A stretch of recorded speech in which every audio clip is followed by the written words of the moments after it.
నమస్తే, welcome to Khadri news. నేను రేవతి. 10 నిమిషాలు ఫోన్ చేస్తాను.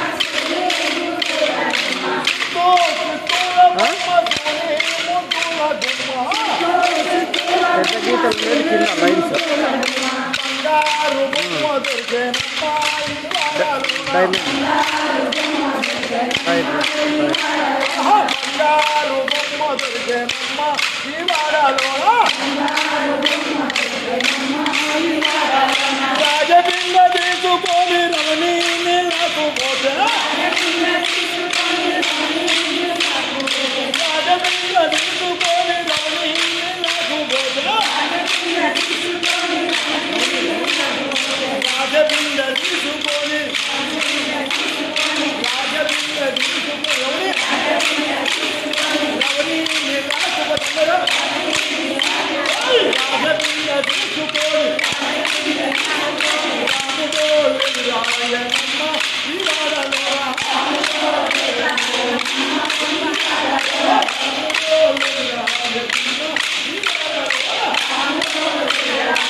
ఖాద్రి లక్ష్మీ నరసింహస్వామి దేవస్థానంలో పవిత్రమైనటువంటి మంగళవారమే స్వామి పుట్టాడు. అన్ని క్షేత్రాల కంటే ఎన్నో నరసింహస్వామి దేవస్థానాలు ఉన్నాయి. స్వామికి ఇక్కడ ప్రత్యేకత ఏమంటే భక్త ప్రహ్లాదునికి మోక్షం ఇచ్చినటువంటి పవిత్రమైన చాగా ఇది. అందుకే ఉగ్ర నరసింహుడు అంటారు. 4 గోపురాలు కలిగినటువంటి 4 గోపురాల అర్థం అంటే చాలా మందికి తెలియదు. కదిరి క్షేత్రం 4 గోపురాలు అంటే కృతయుగము, త్రేతాయుగము, ద్వాపరయుగము, కలియుగము.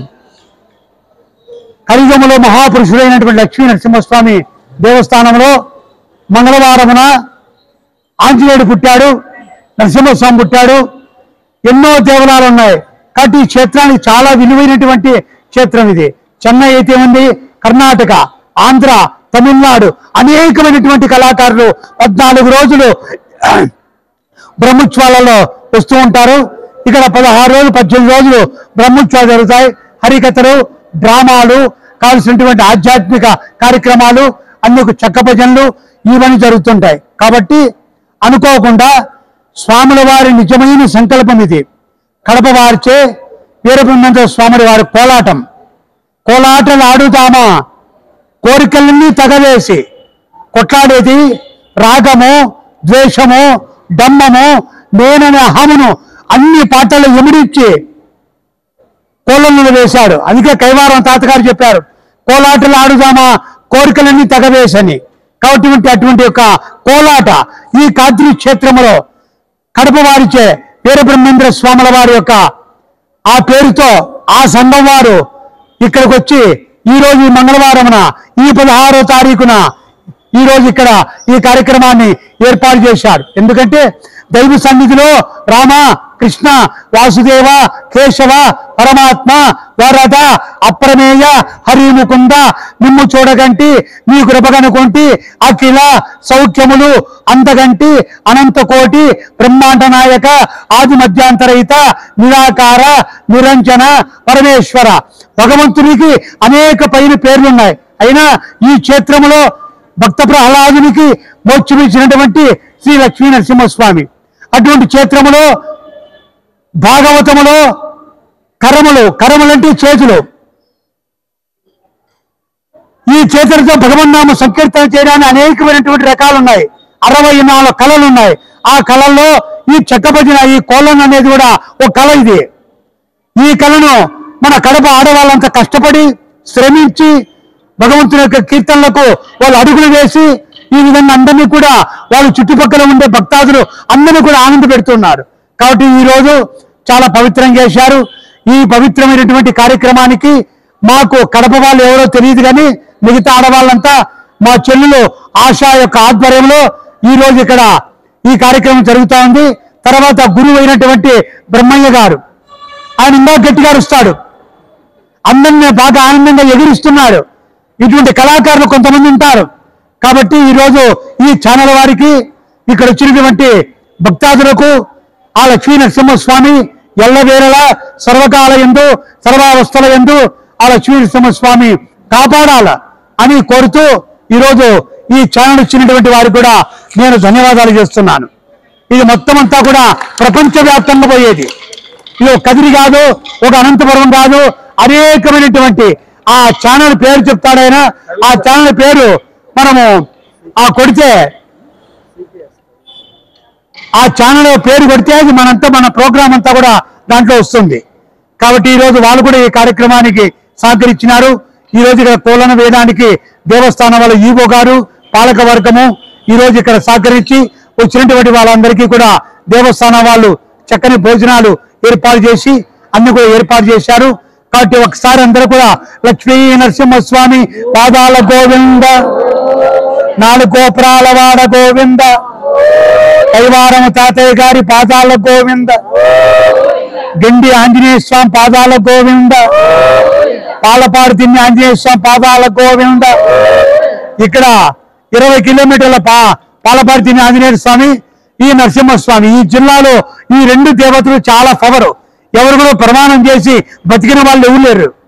కాబట్టి ఇక్కడ తిమ్మమ్మ నిర్మాణం 25 కిలోమీటర్లు ఉంది. 65 ఎకరాలలో వృక్షం ఉంది.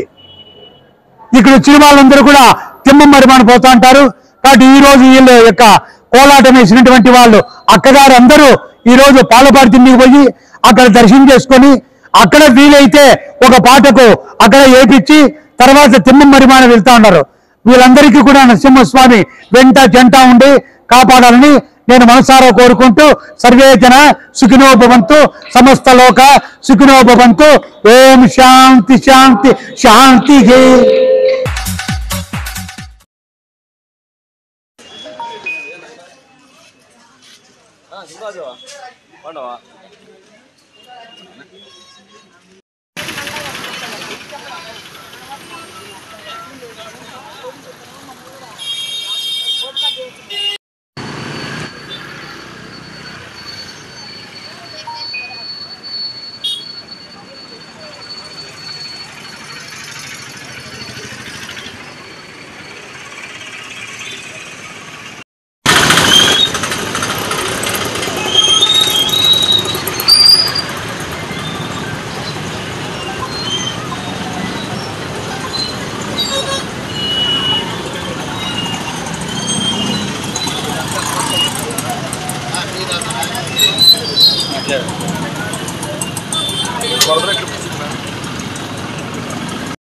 ముఖ్య కారణం ఏమంటే, గత 28వ తేదీ 6వ నెల 2024 సంవత్సరం రామస్వామి ఇంటి మీద కొన్ని దుండగులు దాడి చేసి అతి హీనంగా ప్రవర్తించి వారిపైన కేసు కూడా రిజిస్టర్ చేయడం జరిగింది. ఆ కేసు రిజిస్టర్ చేసిన తర్వాత వాళ్ళని అరెస్ట్ చేయకపోకుండా వాళ్ళు వదిలేయడం అనేది ఈ కదిరి సిఏ గారు అయితేమి, డిఎస్పీ గారు అయితేమి వాళ్ళు ఏమాత్రం వాళ్ళ డ్యూటీని నిర్వర్తించకుండా నిర్లక్ష్యంగా ప్రవర్తించడము మరియు మా న్యాయవాదిపైనే తర్వాత 28వ తేదీ జరిగిన ఇన్సిడెంట్ బేస్ చేసుకొని 9వ తేదీ అతని పైన ఒక కౌంటర్ కేసు కూడా రిజిస్టర్ చేయడం జరిగింది. ఇదంతా చూస్తూ ఉంటే ఇంత నిర్లక్ష్యంగా పోలీస్ వ్యవస్థ ఉందని చెప్పి మేము చాలా సిగ్గుతో తల దించుకునే పరిస్థితి వచ్చింది. కనీసం ఏం జరిగిందా ఇన్వెస్టిగేషన్ కనీసము అది కోర్టు ప్రిన్సెస్ ముందరే కోర్టు ముందర జరుగుతున్నా కూడా వీళ్ళు ఏమాత్రము నిర్లక్ష్యంగా నిశ్చితంగా ఏమాత్రం విధులు నిర్వహించుకోకుండా వాళ్ళు పబ్లిక్ డ్యూటీలు ఉన్నారో లేకపోతే పొలిటికల్ లీడర్ మాత్రం ప్రవర్తిస్తున్నారో నాకు అర్థంగా తీసుకుంటానేది జీతం తీసుకుంటుంది పబ్లిక్ డ్యూటీ మీద పబ్లిక్ మనీ మీద తీసుకుంటాను జీతాలు తీసుకుంటానేది అదేదో పొలిటీషియన్స్ ఇంకోరు వచ్చే డబ్బులు కాదు అవి ప్రజల కోసం మీరు పనిచేస్తున్నది ప్రజల డబ్బులతో ట్యాక్స్ రూపంలో వచ్చిన డబ్బులతోనే మీరు జీతాలు ఇస్తున్నది కానీ ఇంకో రాజకీయ ఇంకో పార్టీ ఏమి మీకు ఇవ్వడం లేదు. దయచేసి మీరు ఇప్పటికైనా తెలుసుకొని దానిపైన ఇన్వెస్టిగేషన్ చేసి కేసు రిజిస్టర్ చేసి అది ఉపసంహరించుకొని అది తప్పని ఇన్వెస్టిగేషన్ చేయకోకుండా మా మీదే కేసు ఎత్తని చేసి మమ్మల్ని బెదిరించే పరిస్థితి పోలీసులు రావడం అనేది ఇది చూసారా. ఇది వెంటనే వాళ్ళు పెట్టిన కౌంటర్ కేసు డిలే 11 రోజులు డిలే ఉంది. దానికి ఏమి సిఐ గారు ఏమి ఆన్సర్ ఇస్తాడో మాకేం తెలడం లేదు. డిఎస్పీ గారు కూడా ఏం ఆన్సర్ ఇస్తాడో దానిపైన తెలడం లేదు. మమ్మల్ని భయపడిస్తే రీతిలో దుండగులు రామస్వామిని అయితే కంటిన్యూ ఈరోజు నిన్న మొన్న కంటిన్యూగా ఎంటాడుతున్న మళ్ళీ మమ్మల్ని ఒక ప్రొవొకేషన్ చేసి మమ్మల్ని చంపాలనే ఉద్దేశంతో కూడా రామస్వామిని వెంటాడుతూ ఉండడం జరుగుతుంది. అది కూడా కంప్లైంట్ చేసే పోలీసులు పట్టినట్లున్నారు. అది రిజిస్టర్ పోస్ట్ కూడా ఈరోజు చేయడం జరుగుతుంది. వాళ్ళు వెనకంటే కంటిన్యూగా బాధితులు ముద్దాయిలు బయట తిరుక్కుంటా రామస్వామిని బెదిరించి రాజుకు రాకపోతే మేము చంపేస్తామనే పరిస్థితి కూడా దాపురిస్తుందంటే కదిరిలో పోలీస్ డిపార్ట్మెంట్ ఉందో లేకపోతే మాకేం అర్థం కావటంలే. ఇంత గలీజ్గా ప్రవర్తించడం నా 25 ప్రాక్టీస్లో ఫస్ట్ టైం పోలీస్ వ్యవస్థ ఇంత నిర్లక్ష్యంగా ఇంత నిస్సిగ్గుగా ప్రవర్తిస్తున్నారనేది మా ప్రధానమైన డిమాండ్. ఖచ్చితంగా వాళ్ళపైన చర్య తీసుకోవాలని చెప్పి మేము ప్రైవేట్ కంప్లైంట్ కూడా వేసే పరిస్థితి వస్తుంది. వాళ్ళు కనీసం ఇంతవరకు కూడా కనీసం మా జడ్జిలను అడగడం కానీ ముగ్గురు జడ్జిలు ఉన్నారు ఇక్కడ ఏం జరుగుతుందనే ఇన్వెస్టిగేషన్ తీసుకోకుండా ఇంత నిర్లక్ష్యంగా ఉన్నారంటే వాళ్ళు దాని బాధ్యత ఖచ్చితంగా వాళ్ళకు కదిరి బారో చేసిన ఏంది అనేది చూపిస్తుంది. ఖచ్చితంగా ప్రైవేట్ కంప్లైంట్స్ డిఎస్పీ మీద మరి సిఐ గారి మీద వేయడం కూడా జరుగుతూ ఉంది. కనీసం ఎస్పీ గారు ఫోన్ చేసి చెప్పినా కూడా ఎస్పీ గారు కూడా వీళ్ళు తప్పుడు సమాచారం ఇచ్చి పంపిస్తున్నారు. దయచేసి ఈ చర్య మార్చుకొని రామస్వామి పైన వేసిన కేసును ఇన్వెస్టిగేషన్ చేసి తీసేసి వాళ్ళని వెంటనే అరెస్ట్ చేయాలని చెప్పి మా ప్రధానమైన డిమాండ్. దాడి చేయడము మా భారతదేశంలోనైనా రామస్వామి గారి పైన 28వ తేదీ దాడి చేసిన పోలీసు వాళ్ళు అరెస్ట్ చేస్తామని సెక్యూరిటీ అయితే ఇచ్చారు కదా. ఇదివరకు అరెస్ట్ చేసింది కానీ వాళ్ళపైన కఠినమైన చర్యలు తీసుకున్నారని ఇంకా కనపడలేదు. ఈ విషయమై భారతదేశం తీర్మానం మేరకు మేము విలేజ్ చేస్తున్నాము. ఇది ప్రారంభమే. తర్వాత మాకున్న సోర్సెస్లో మిగతా వాళ్ళందరిపైన చట్టపరమైన మిగతా ప్రైవేట్ కంప్లైంట్స్ కానీ మిగతా విషయాలు కానీ అన్నీ చేస్తాము. ఈ విషయంలో రామస్వామి గారికి మా సంపూర్ణ మద్దతు తెలియజేస్తున్నాము. అంతేకాకుండా రామస్వామి పైన జరిగిన దాడి అది ప్రజాస్వామ్యం పైన జరిగిన దాడి అందువల్ల ప్రజాస్వామ్యంలో ఎవరైనా వాళ్ళ హక్కులు ఉపయోగించుకోవచ్చు. కానీ ఇక్కడ ఏం జరుగుతుందంటే చట్టము ఈ పోలీసు వాళ్ళు మిగతా వాళ్ళు వచ్చినానో వాళ్ళ పని విధులు నిర్లక్ష్యం చేస్తూ రేపొద్దునే రామస్వామి గారి పైన జరిగిన దాడి వాళ్ళపైన జరిగితే ఏమి యాక్షన్ తీసుకుంటారో వాళ్ళకే తెలుసుకోవాలి. వాళ్ళు ఎవరైతే దుండగులు రామస్వామి గారి పైన దాడి చేశారో వాళ్ళు రేపొద్దునే పోలీసు వాళ్ళ పైన కూడా దాడి చేస్తే కూడా నిమ్మకు నీరెత్తినట్టున్నారు. ఈ విషయాన్ని భారతదేశం తరఫున తీవ్రంగా ఖండిస్తూ రామస్వామి గారికి న్యాయం జరిగే వరకు ఉద్యమిస్తామని ఈ సందర్భంగా పత్రికా 28/6/2024 ఉదయం 9:30 ప్రాంతంలో నా ఇంట్లోకి గంగాధర, జయరాము, శ్రీనివాసులు, పక్కీరప్ప, నాగప్ప మరియు కొంతమంది వజ్జాలతో తీసుకొని వచ్చి నా పైన ముక్కుమ్మడిగా దాడి చేసి నీకు ఇచ్చిన పాస్బుక్ క్యాన్సిలేషన్కి నువ్వు ఆర్డీఓ కోర్టులో ఆర్డర్ ఇప్పించినావు, కోర్టులో ఇంతవరకు తెగలేదు, రోజు వాయిదాలు చెప్తున్నావు అని చెప్పి నువ్వు కంటే కొజ్జాలు మేలు అని చెప్పి కొజ్జాలను నా కుర్చీలో కూర్చొని పెట్టడం జరిగింది. వాళ్ళతో నాకు హారం వేయించి నన్ను అవమానం చేసి నా పైన ముక్కుమ్మడిగా నన్ను కొట్టి నాకు గాయపరిచినారు. అంతలోనే పోలీసు వాళ్ళకి ఫోన్ చేస్తే వాళ్ళు వచ్చి తీసుకొని పోయి కంప్లైంట్ చేయడం జరిగింది. కంప్లైంట్ అయితే వెంటనే రిజిస్టర్ చేయడం జరిగింది. అయితే వాళ్ళని ఇంతవరకు కూడా వాళ్ళని అరెస్ట్ చేయకోకుండా పోలీసులు రాజకీయ నాయకులు ఒత్తిళ్లతోనో దేనికో మరి తెలియదు కానీ రోజు గడుపుతున్నారు. ఇంతవరకు వాళ్ళు అరెస్ట్ చేయలేదు. మేము ఇంతమంది లాయర్లు మేము ఈ విధంగా ధర్నాలు వివిధ పద్ధతుల్లో అర్జీలు ఎస్పీ గారిని కలిసి డిఎస్పీ గారిని అన్ని జిల్లా జడ్జి గారిని అన్ని ప్రయత్నాలు చేస్తున్నాము. అయినా కానీ వాళ్ళకి ఎటువంటి చీమ కుట్టినట్టు కూడా లేకోకుండా వాళ్ళని అరెస్ట్ చేయకోకుండా ఫర్దర్ ఏమి యాక్షన్ తీసుకోకుండా వాళ్ళు నిర్లక్ష్యంగా రోడ్లపైన తిరుగుతూ మరియు వాళ్ళు మా వెంటబడి మమ్మల్ని రౌండ్ ఆఫ్ చేసి మమ్మల్ని ఏదో ఒకటి భయభ్రాంతకు గురి చేసి మమ్మల్ని హత్యాప్రయత్నం చేయడానికి కూడా వాళ్ళు వెనుకాడడం లేదు. ఆ విధంగా భయాందోళనకరంలో ఉన్నాం మేము. కాబట్టి ఇప్పటికైనా పోలీసు వాళ్ళు వెంటనే స్పందించి వాళ్ళని అరెస్ట్ చేసి జ్యుడిషియల్ రిమాండ్కి పంపించాలని మేము కోరుతున్నాము. వాళ్ళని ఇప్పటివరకు ఈ దాడిని వెంటనే మేము ఖండిస్తూ పోలీసు వాళ్ళ నిర్లక్ష్య వైఖరిని కూడా మేము ఖండిస్తున్నాము. ఇంతటితో ఈ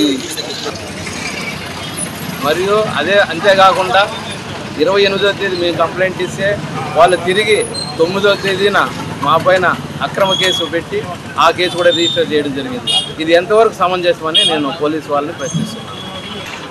న్యాయవాదులకు అన్యాయం జరిగితే కనీసం పబ్లిక్కి పట్టణ ప్రజలకు న్యాయవాదులకే రక్షణ లేని పరిస్థితి వచ్చింది. న్యాయవాదులు రోడ్డెక్కి న్యాయం కోసం పోరాడే పరిస్థితి వచ్చింది. ఇంకా ఈ పోలీసు వాళ్ళు సామాన్య ప్రజలకు ఏం న్యాయం చేస్తారని చెప్పి కదిరి ప్రజలు ఆలోచించుకోవాల్సిందిగా మేము తెలియజేయడం అవుతుంది. వీళ్ళు ఏమాత్రము డ్యూటీలు చేయడం లేదు. ఎంతసేపు ఉన్నా వాళ్ళ సీట్లో కూర్చొని కనీసం ఎవరో పంపిస్తారా కానీ డ్యూటీ చేసినట్టు అనిపించడమే లేదు. దయచేసి కదిరి ప్రజలు న్యాయవాదులు కొద్ది రోడ్డు ఎక్కుతారంటే ఒక కేసు న్యాయవాదులకి ఈ పరిస్థితి వచ్చిందంటే కనీసం ఒక వ్యక్తిని అరెస్ట్ చేయించుకోలేని పరిస్థితిలో కోర్టుకు వచ్చి న్యాయవాదులు కోర్టున్నా జిల్లా జడ్జి చెప్పినా ఎస్పీ గారు చెప్పినా డీజీపీకి చెప్పినా లాస్ట్ డిఐజీ గారు చెప్పినా కూడా ఏమాత్రం వీళ్ళకి స్పందన లేదు అంటే ఇంకా సామాన్య పరిస్థితి ట్రీట్మెంట్ ఏ విధంగా ఉందో కదిరి ప్రజలు ఒకసారి ఆలోచించగా ప్రార్థిస్తున్నారు.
ఎంతో ప్లేస్ ఉంటుంది. ఆ ప్లేస్ అంతా సూక్ష్మజీవులకి మంచి నివాసం, ప్యాలెస్ లాగా పెద్ద కోట కట్టినట్టు సూక్ష్మజీవులు అన్నిటి. సో ఆ సూక్ష్మజీవులు మామూలుగా మట్టిలో ఎక్కడ పడితే అక్కడ ఉండలేవు. సో దానికి ఉండడానికి ఒక స్పేస్ కావాలి. మనం చేపల చెరువుల దగ్గర పోతే బయోఫిల్టర్స్ అని ఉంటాయి. బయోఫిల్టర్ అంటే ఏమీ కాదు, ప్లేస్ అంటే. సో సూక్ష్మజీవులు ఉండాలా, పెంపొందాలా అంటే దానికి మంచి ప్లేస్ ఉంటుంది. ఇంకొకటి దీనికి ఒక చిన్న అయస్కాంతం లాగా ఒక పట్టుకునే దేన్ని పట్టుకుంటుంది అంటే ఎన్పీకే ఎరువులన్నీ మాట్లాడుతాం కదా, వాటిని పట్టి పెట్టుకునే శక్తి ఉంటుంది. సో అది వర్షం వస్తే వెళ్ళిపోయేది. మనం ఎక్కువ యూరియా వేసి వర్షం వచ్చింది అంటే దగ్గరున్న చిన్న చెరువు అంతా పచ్చగా అయిపోతుంది, పాచేసి అట్లా కావాలన్నమాట. ఎక్కడ ఉండేది అక్కడే ఉంటుంది. మూడోది మన అనంతపూర్ రీజియన్స్ దానికి కరువు ప్రాంతంలో ఉందండి. బట్ అయినా కూడా ఫస్ట్ ఒక రైతు దగ్గరలో కొంచెం వేసుకొని ఇది ఇప్పుడు నేను వేసినాను అంటే 500 సంవత్సరాల వరకు ఎక్కడికి పోదు. ఇది ఎరువులాగా కాదు, మాటికి ప్రతి సంవత్సరం వేసేది కాదు. ఒకసారి వేసేస్తాము, కావాల్సినంత వేస్తాము, ఇంకా మర్చిపోతాం.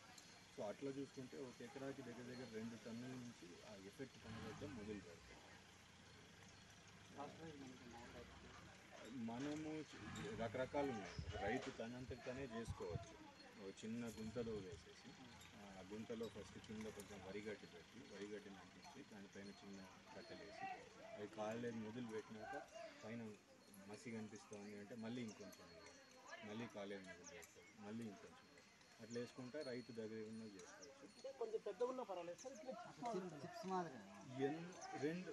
రెండు రకాలుగా. ఫర్ ఎగ్జాంపుల్ ఎంత తక్కువ ఉందనుకోండి, ఇట్లా ఉందంటే దాని సర్ఫేస్ ఏరియా ఎక్కువ, పొడి అయ్యి ఉంటే ఎక్కువ సూక్ష్మజీవులు అక్కడ నివాసం ఉంటుంది.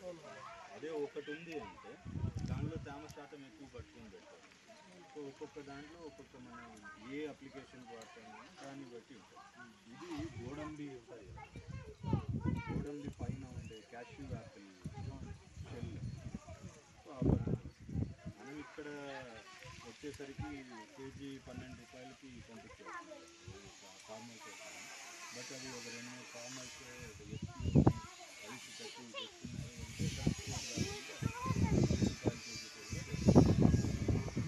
దీన్ని ఒకసారి వచ్చాక బాగా నీళ్ళలో కలిసి దీంట్లోనే వేసి మట్టి రైతు అంటే ఏంటంటే అందులో ఎన్ని సూక్ష్మజీవులు ఉన్నాయో దాన్ని బట్టి. సో దీంట్లోనే అన్నిటి నుంచి చేసి ఒకేసారి మనం మొత్తం జంప్ స్టార్ట్ లాగి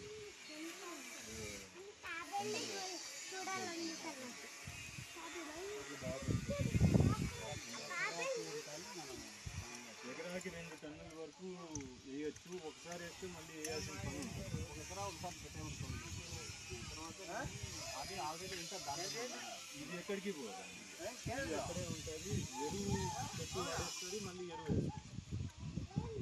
ఇది ఎరువుని కట్టి పెట్టుకొని చెట్టుకు కావాల్సినట్టు అందిస్తాం. దీనివల్ల మట్టి బాగా అవుతుంది, మన పర్యావరణం కూడా బాగా. ఎందుకంటే గాలిలో ఇప్పుడు కార్బన్ డైఆక్సైడ్ ఎక్కువ ఉంది, దాన్నంతా లాగి చెట్టు పట్టుకుని ఉంటుంది. అట్లే వదిలేసినాము అంటే కుళ్ళిపోయి మళ్ళీ గాలి. అది గాలి లేని పక్షం ఆ కార్బన్ అంతా లాక్ అయిపోయింది. గాలిలో డైఆక్సైడ్ని తగ్గిస్తూ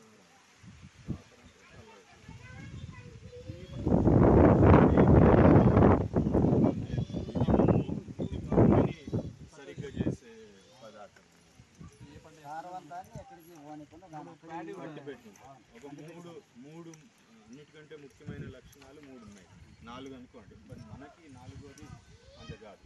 కొన్ని చోట్ల మట్టి అసిడిటీ ఎక్కువ ఉన్నాయి. ఫర్ ఎగ్జాంపుల్ వెస్ట్రన్ ఘాట్స్ పోతాం, మన రాష్ట్రంలో కూడా ఎక్కువ వర్షపాతం. అక్కడ భూమి మట్టి యొక్క అసిడిటీ పెరిగి ఉంటుంది. ఇది కొంచెం ఆల్కలైన్ ఉంటుంది. సో అక్కడ న్యూట్రల్ చేసేసి మంచిగా చేస్తాం. రెండో తత్వం వచ్చేసి నీళ్ళని పట్టి పెట్టుకునేది తత్వం. అంటే అది 1 కేజీ అనుకోండి, 1 కేజీ 1 లీటర్ నీళ్ళని పీల్చి పెట్టుకొని పట్టుకోగలం. సో మనకి వర్షం లేట్ అయినా, నీళ్ళు తక్కువ ఉన్నా, భూమిలో తేమ శాతం పట్టి పెట్టుకునే తత్వం. వర్షాధారం కాబట్టి మనకి ఇంకా చాలా ఉపయోగపడుతుంది. సత్యసాయి, కడప, చిత్తూరు అంతటికీ కావాల్సింది. రాయలసీమ ఏం లేదు సార్, చిన్న డౌట్. పెద్ద పెద్ద కట్టెలు ఉంటాయి కదా, నిప్పులు పెద్ద మొగ్గులు పెద్దగా ఉంటాయి కదా, ఫిక్స్ చేసుకోవాలంటే మనం తీసుకోవాలి. అంటే దేని నుంచి చేస్తున్నామో దాన్ని బట్టి. గోడంబి చెక్క ఇంతే ఉంటుంది కాబట్టి మనకు అనుగుణంగా ఇంతే ఉంది. లేదు పెద్ద పెద్దవి అంటే ఏమన్నా ఆవుల కింద వేసేదో వేసేస్తే అదే చెట్లు.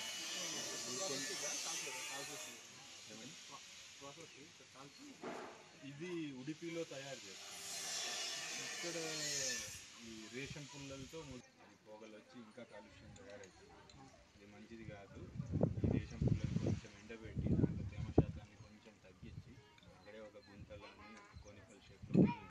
గాలి తక్కువ పక్షంలో దాన్ని కాలిస్తే అది పూర్తి కాలకుండా ఇట్లే ఉంటుంది. మొత్తం కాలితే మసైతుంది. బూడికి చాలా తేడా ఉంటుంది. సేంద్రియ వ్యవసాయం సంబంధించి బయోచార్ ఎలా తయారు చేయాలనే దాని గురించి ఇక్కడ మిత్రుడు తేజేశ్వర్ రెడ్డి బాగా వాళ్ళ ప్లాంట్ తయారు చేశారు. ఈ బయోచార్ అనేది సూక్ష్మజీవులకు ఇల్లు లాంటిది అని తన అభిప్రాయం. ఎలా ఉంటుంది ఏమి చాలా రకాలుగా కావచ్చు అన్నింటిలో కూడా ఇక్కడ మనకు లభిస్తుంది. మన యొక్క యూట్యూబ్లో కావచ్చు బయోచారం వస్తుంది, అందరూ కూడా అనేక సమాచారం వస్తుంది. దీనివల్ల రైతులకి ఆర్గానిక్ ఫార్మింగ్ చేసేటువంటి వాళ్ళు, ప్రకృతి వ్యవసాయం చేసేటువంటి రైతులు ఎవరైతే ఉన్నారో వాళ్ళందరూ కూడా దీన్ని వాడడం కారణంగా కార్బన్ డైఆక్సైడ్ కావచ్చు, వాళ్ళ యొక్క భూమి సత్తువ ఉంటుంది. అదేవిధంగా సూక్ష్మజీవులన్నిటికీ కూడా ఒక ఎక్కువ అంటే భూమిలో సారం కొట్టుపోకుండా మనం చెప్తాం. ఆ రకంగా దాన్ని నిలువ ఉంచేందుకు ఇది బయోచార్ ఉపయోగపడుతుందని చెప్పి తెలియజేస్తున్నారు. కాబట్టి 50 రోజుల్లో ఈ యొక్క బయోచార్కు సంబంధించి మరింత సమాచారం మనం తెలుసుకుందాం.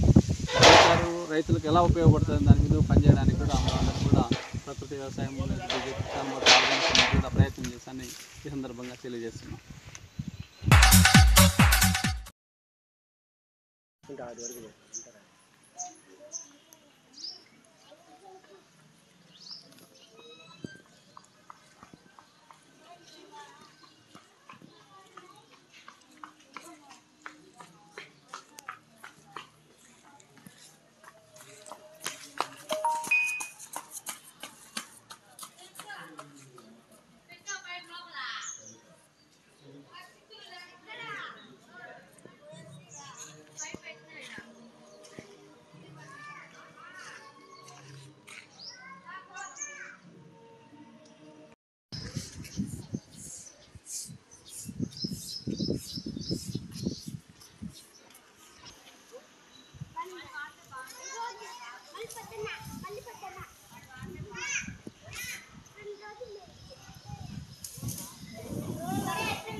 బల్ల తీసుకుంటుందమ్మా.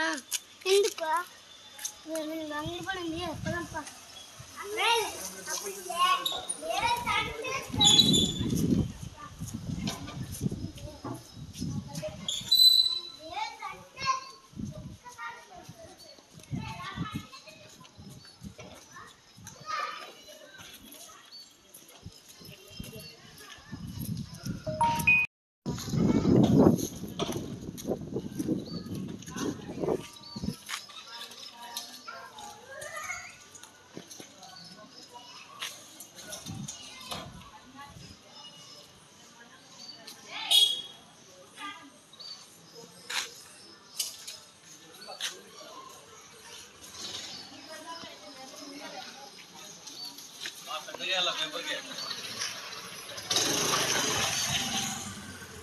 చాలా దారుణం అండి.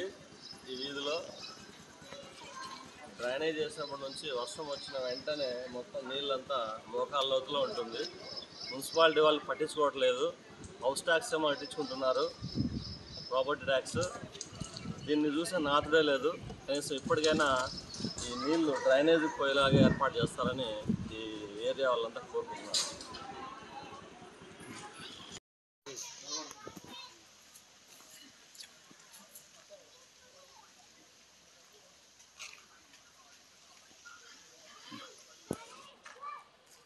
నమస్తే అండి అందరికీ.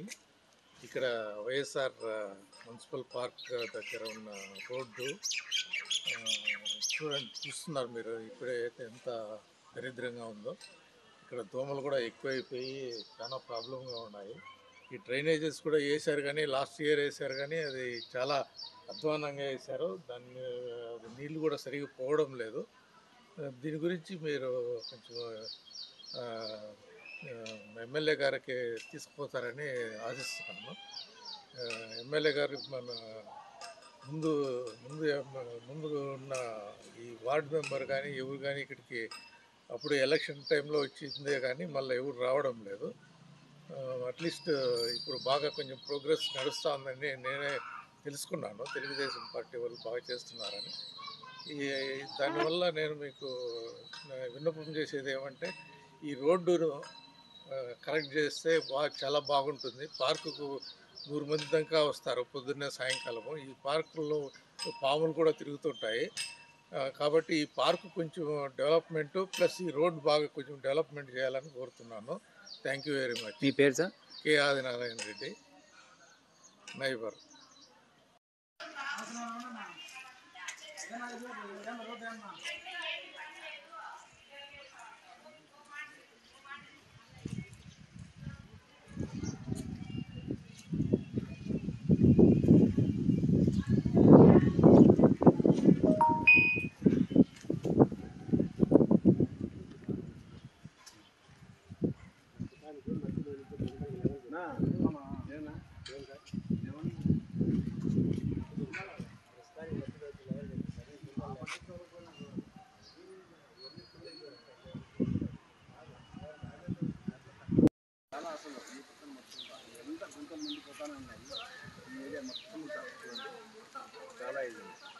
చాలా ఇబ్బందిగా ఉంది ఇక్కడ.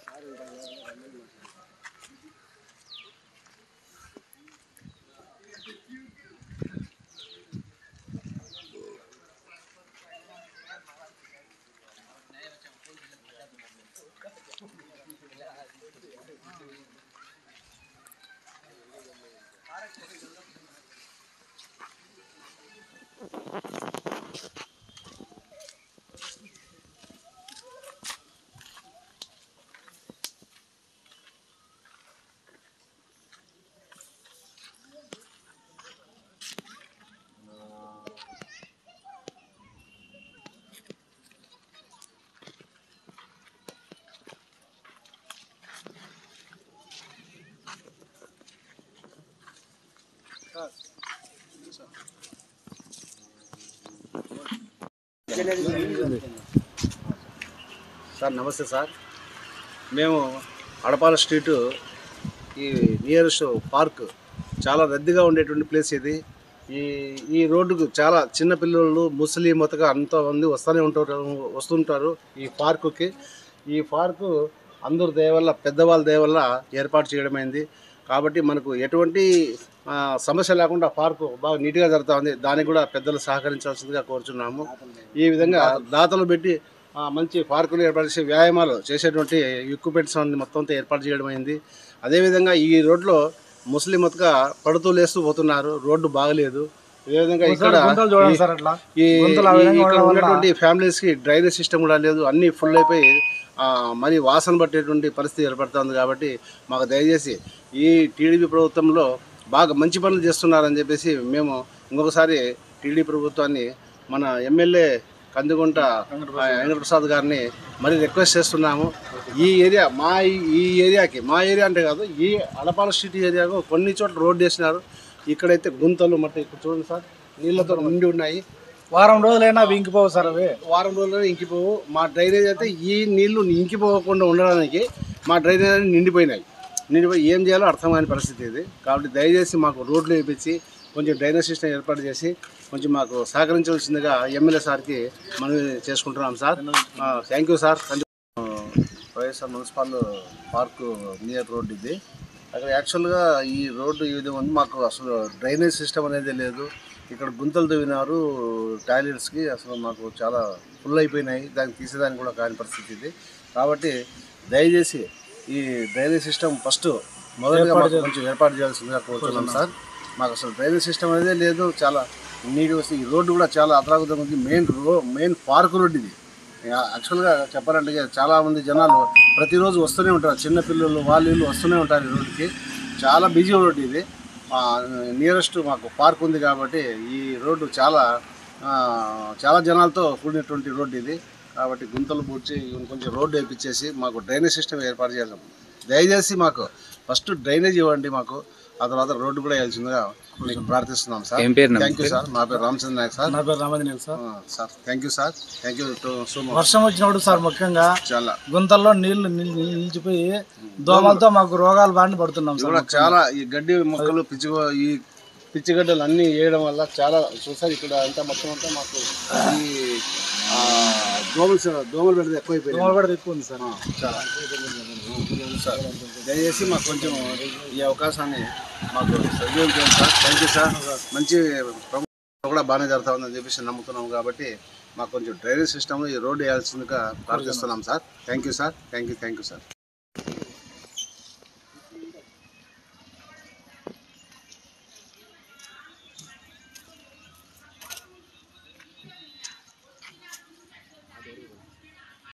ఇవి ఇప్పటివరకు నా వార్తా విశేషాలు. నమస్కారం.